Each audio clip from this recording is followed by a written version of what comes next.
Hello everyone, and welcome to the AgriDry series Grain Quality Control Topic of the Week. My name is Clint Walker, and today's topic is operating powered roof exhausters with the Bullseye controller. The Bullseye controller operates the powered roof exhausters just like the aeration fans in the bottom when in drying or storage mode.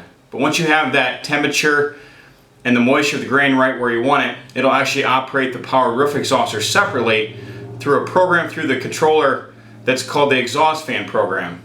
What this does is when the temperatures outside increase, like during the spring and summer months, it'll monitor that headspace temperature, compare it to the average grain temperature, and then automatic the roof exhausters by themselves without operating the bottom fans.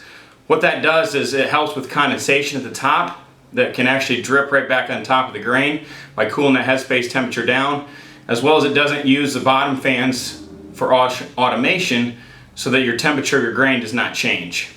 Here's how it works. On the front of the panel of the Bullseye controller, the exhaust fans and the bottom fans will have their designated switches.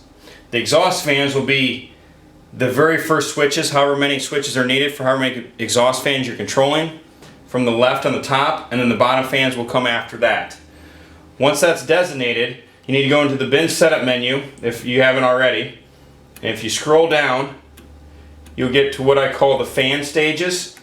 And the fan stages is a total number of switches that you have on the panel. So in this case I have 2 total switches for both the exhaust fan and the bottom fans.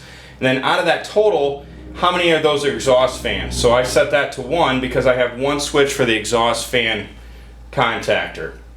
Once that's set, if I scroll back up, we'll see the grain sensors and the sensor count. The sensor count is the total number of sensors that you are reading into the controller. In this case I have 1 cable, 6 sensors. That could be up to 24 sensors total. And then you designate out of that total how many are grain sensors. Now when we select this for the grain sensors, it's selecting the last cable only on how many of those sensors are out of the grain for the headspace temperature, how many are actually out of the grain on that last cable only. So 6 total, 5 of them are in the grain. That designates that last sensor, which would be the top of that cable, number 6 sensor at the top of the bin, as the headspace temperature. And we can see that if we go into the sensor status, that the number 6 sensor has an H in front of it instead of a G. So all the G's obviously are grain sensors. That takes the average between all 5 of those, and then that compares that to the headspace temperature. If you had 24 sensors, you would have 24 total for the sensor count. And then a lot of times the grain sensors would be 23, and that's going to designate that 24 sensor as the headspace temperature. Next, we need to scroll down to the exhaust fan control menu. We're going to open that up. We're going to make sure the enable exhaust fan controls is turned on. Once it's turned on, these settings below are all adjustable, but they're very good standard settings to start out with. The grain temperature trip differential, which is 20 degrees, what that means is whenever the headspace temperature gets 20 degrees higher than the average grain temperature, that's what's going to trigger the exhaust fans to turn on. That's going to say it's 20 degrees or more at the headspace. We need to turn the exhaust fans on to start cooling it down. It's going to run those exhaust fans for a minimum run time of 30 minutes.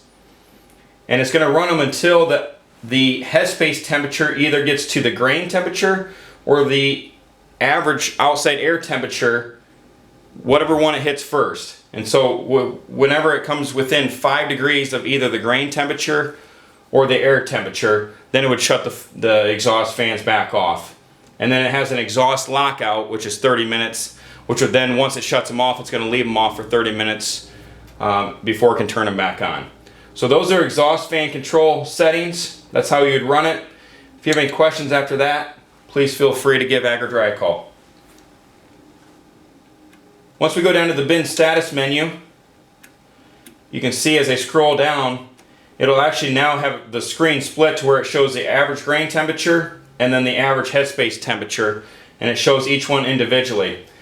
And then the status, now we have an exhaust fan status, which is obviously off at this point, and then it'll log the exhaust run time just like it logs the fan run time for the bottom fan. So all this information is then displayed on the status screen, so you can see all that information that you need.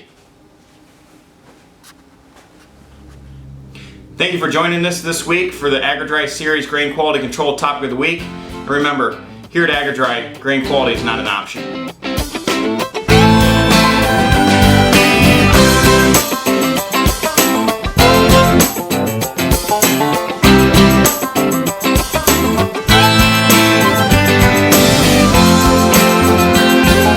Dry Load Store, 1-855